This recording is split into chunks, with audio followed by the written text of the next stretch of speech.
and welcome to the Unofficial Video Game Show. My name is Ross Gillespie. And I'm Emma Lewis. And I'm Tom Knights. And this week we will be reviewing Heavy Rain for the PlayStation 3. A game that originally came out about 6 months ago and took the PS3 by storm for its ingenuity and clever gameplay mechanics as well. The whole game centres around the origami killer, and your quest as 4 playable characters is to find out who this killer is and why they're doing this. And coming up now is our video review of the game. What do you want, asshole?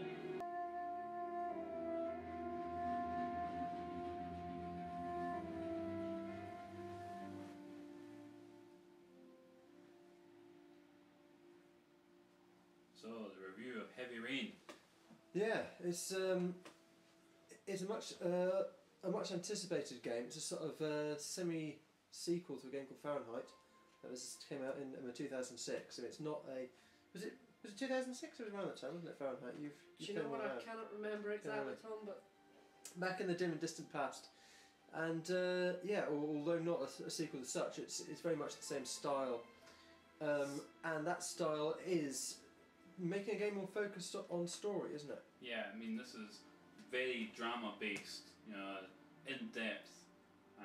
Some people probably won't like that, but if you get into the story of it, the acting, the voice acting, the way it's laid out, the way it looks is fantastic. I mean, this is supposed to be a tech demo for the PS3, but I think it's far, far more than that. And it goes way beyond that. It takes games to a new genre. It's serious. Serious subject matter in the game. Very much like Fahrenheit, to be honest, having played it myself. You two played that, Fahrenheit? Yeah. You've played it? We're not recording this bit. Are we not? We're going to cut and move. Oh shit. So basically, you play as 4 main characters. This could be argued this is the main character, Nathan, who was actually a very nice guy up until 2 years ago. At this point in the game, something happened. We won't tell you what, you have to find out for yourself. And now he's not so happy. No. He's a bit disappointed. Stop booking their Fox Mulder, you know, You can see right here the startling similarities between Fahrenheit action-based movements. Seeing. I mean, the whole game's been described as a quick time event. So every time you need to do something, you need to push a button, read a newspaper, push another button to make a character do something. The nice thing is you don't have to do everything that it gives you the options to do. You see, I thought that was in a way one of the weaknesses of the game. I mean, it's the various actions that you can do. Well, you could miss information. You aren't told which ones are crucial and which aren't, so you're not sure whether you can miss ones out or not. I think although it's one of the game's strengths, it also hinders it sometimes too. Could you argue it was a hook to make you do everything, make you invest in all the little things you could do? Like in the section that we just saw, the main character here, he's in his house, he's looking after his son, and you've got to do all these menial tasks, and I'm sure you don't have to do all of them. No. But cookies, tea and stuff like that. Yeah, but although it adds to the game in a sense, it does mean that the kind of more dull sections get drawn out quite a lot. So it's heavy on atmosphere, but at least for large parts, pretty slim on the action.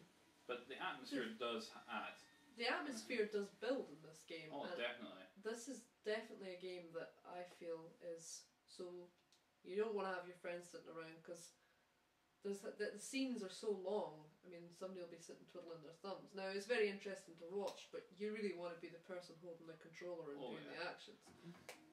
As menial as they can be, you know. I mean, the whole game centres around the origami killer, and you play the part of 4 people. This is a second playable character called Scott Shelby, who's a private investigator. And I mean, in this section you'll see all the moves that you as a player do to control this person. And one of the unique bits that will probably get missed out in the edit will be the fact that he gets to ask Lauren here so many questions, but he only has time to ask 5 or 6 out of 10. But does it make any difference which ones you ask? I think it would speed up the story by asking certain questions. Okay, because that would be, I mean, much so like many aspects about this game, that would be one of my criticisms of it, in that I kind of really like what it's done in where quite a lot of games have a very sort of black or white moral choice system. This game, it doesn't sort of signal those choices very much. No.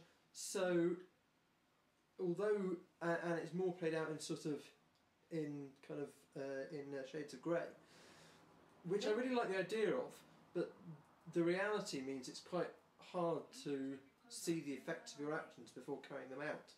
And I think in games that's often quite an important thing. Like, you have to know what the result of something you say will be.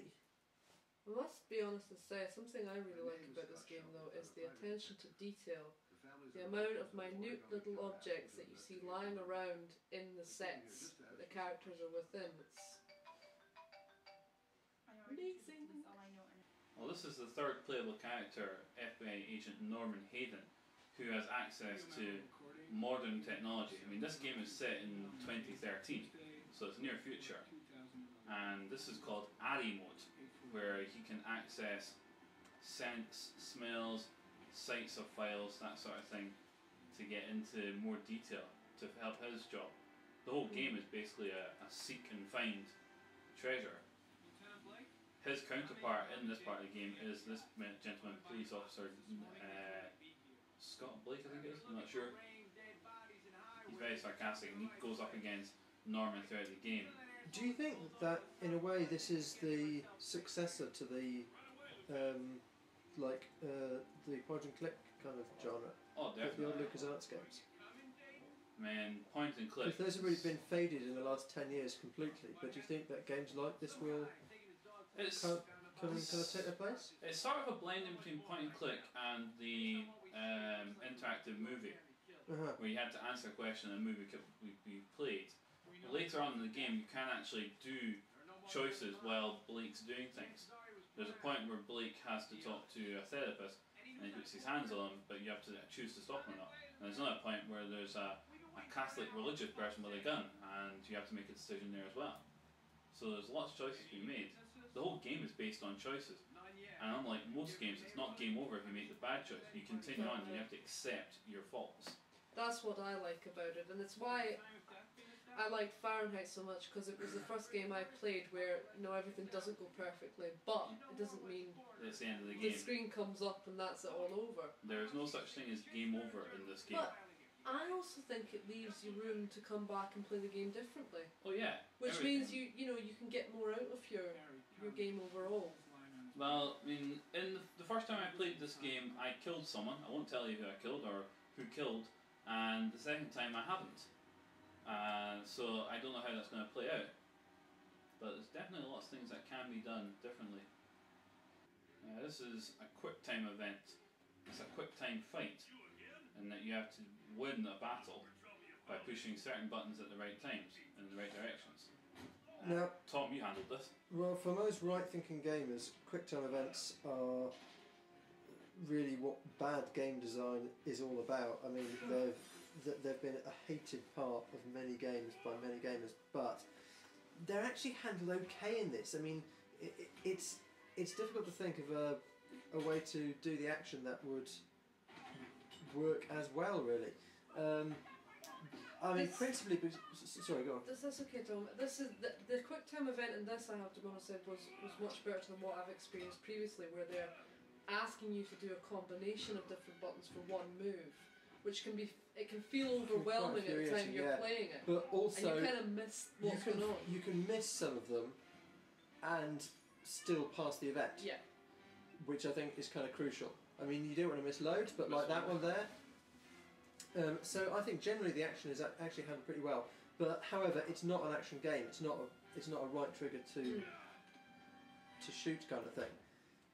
All action is kind of done within the context of that particular scenario. Yeah. I'm just going to mention the details again. things flying everywhere in this fight scene. Yeah, it's nice. Very realistic. Time's up, Mr. Shelby. I hope you got what you wanted. Now get out of here. Well, that was our review of Heavy Rain for the PSP. We hope you all enjoyed it. And this week, as with always, we'll be reviewing our games with a thumbs up, thumbs down method. Starting with Tom. Well, I think that story is a really important component of a game, and obviously a lot of work has been put into the story of this particular title. So for me, it's going to be a thumbs up. For me, for somebody who likes to play games on their own, I need a game that's incredibly engaging, that you can get really into, stuck in. So for me, it's going to be a thumbs up as well. And for me, I love the fact that it's very powerful in the graphics and in the drama. Great story and great gameplay. I'm going to give it a thumbs up as well. Goodbye, everybody. Right.